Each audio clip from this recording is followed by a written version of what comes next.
بسم اللہ الرحمن الرحیم۔ محترم ناظرین، السلام علیکم ورحمۃ اللہ وبرکاتہ۔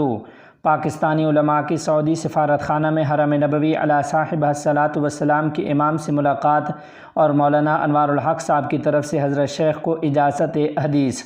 تفصیلات کے مطابق گزشتہ رات سعودی سفیر جناب نواف المالکی کی دعوت پہ دارالعلوم حقانیہ اکوڑہ خٹک کے شیخ الحدیث و نائب صدر وفاق المدارس العربیہ پاکستان مولانا محمد انوار الحق صاحب، وفاق المدارس العربیہ پاکستان کے ناظم اعلیٰ و محتمم جامعہ خیر المدارس ملتان مولانا قاری محمد حنیف جلندری، وفاق المدارس پنجاب کے صدر و محتمم جامعہ فاروقیہ راولپنڈی مولانا قاضی عبدالرشید، مولانا ظہور احمد علوی و دیگر علماء حضرات کی مسجد نبوی علی صاحب الصلاۃ والسلام کے امام ڈاکٹر شیخ صلاح بن محمد البدیر حفظہ اللہ سے اسلام آباد سعودی سفارت خانہ میں ملاقات ہوئی ہے۔ بعد ازاں سعودی سفیر نواف بن سعید المالکی کی طرف سے حرم نبوی صلی اللہ علیہ وسلم کے امام شیخ صلاح بن محمد البدیر اور دیگر علماء کے اعزاز میں عشائیہ پیش کیا گیا۔ اس ملاقات کی مزید رویداد میں حافظ سلمان الحق حقانی لکھتے ہیں کہ اس حقیقت کے اعتراف میں کسی کے ہاں بھی کوئی رکاوٹ حائل نہیں کہ بلا شبہ جامعہ حقانیہ اکوڑہ خٹک پاکستان کی ایک قدیم اور معروف دینی درسگاہ ہے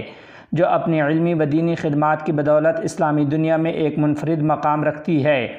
جامعہ نے نہ صرف پاکستان بلکہ دنیا بھر کے علماء اور دینی طلباء کو اسلامی علوم سے روشناس کرانے میں کلیدی کردار ادا کیا ہے۔ جامعہ کی عظمت کا اندازہ اس بات سے لگایا جا سکتا ہے کہ جامعہ حقانیہ اکوڑہ خٹک کے فضلاء صرف پاکستان ہی میں نہیں بلکہ دنیا بھر میں اسلامی علوم کے فروغ میں حصہ لیا ہے۔ حافظ سلمان الحق حقانی لکھتے ہیں کہ والد بزرگوار شیخ الحدیث حضرت مولانا انوار الحق صاحب اپنے علم و فضل، تقوی اور دینی خدمات کی بنا پر اسلامی دنیا کے اہل علم و فضل میں ممتاز مقام رکھتے ہیں۔ مولانا انوار الحق صاحب کی علمی خدمات کا عملی اعتراف کرتے ہوئے امام مسجد نبوی شریف ڈاکٹر شیخ صلاح بن محمد البدیر نے ملاقات کے دوران حدیث کی سند اجازت کا مطالبہ کیا، جس کو والد بزرگوار نے بخوشی قبول فرمایا۔ اس ملاقات میں شیخ صلاح بن محمد البدیر نے جامعہ حقانیہ اکوڑہ خٹک کی علمی عظمت اور مولانا انوار الحق صاحب کی خدمات کو شاندار الفاظ میں خراج تحسین پیش کیا۔ حافظ سلمان الحق حقانی لکھتے ہیں کہ یہ ملاقات اور محبت نہ صرف جامعہ حقانیہ کی عظمت بلکہ سعودی عرب کے ساتھ جامعہ کے مضبوط تعلقات کا بھی مظہر ہے۔ شیخ صلاح بن محمد البدیر کو جامعہ حقانیہ اکوڑہ خٹک کی دعوت دی گئی، مگر انہوں نے افسوس کا اظہار کرتے ہوئے قلت وقت کا عذر پیش کیا اور اگلے سفر پاکستان پہ جامعہ آنے کا وعدہ فرمایا۔ یاد رہے کہ سعودی عرب اسلامی دنیا میں ایک نمایاں حیثیت رکھتا ہے، خصوصاً حرمین شریفین کی خدمت، اسلامی ثقافت و تعلیمات کے فروغ اور امت مسلمہ کی قیادت کے حوالے سے۔ اس کے علاوہ سعودی عرب نے ہمیشہ سے اسلامی علوم کے فروغ میں اہم کردار ادا کیا ہے اور دنیا بھر میں اسلامی علوم کے طلباء اور علماء کے لیے وسائل فراہم کیے ہیں۔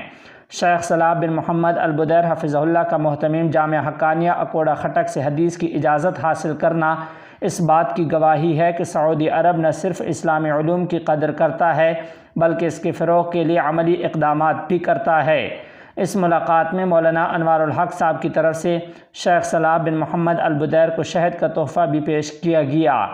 آخر میں تمام علماء و مہمانان گرامی نے شیخ صلاح بن محمد البدیر حفظہ اللہ کی امامت میں نماز عشاء ادا کی ہے۔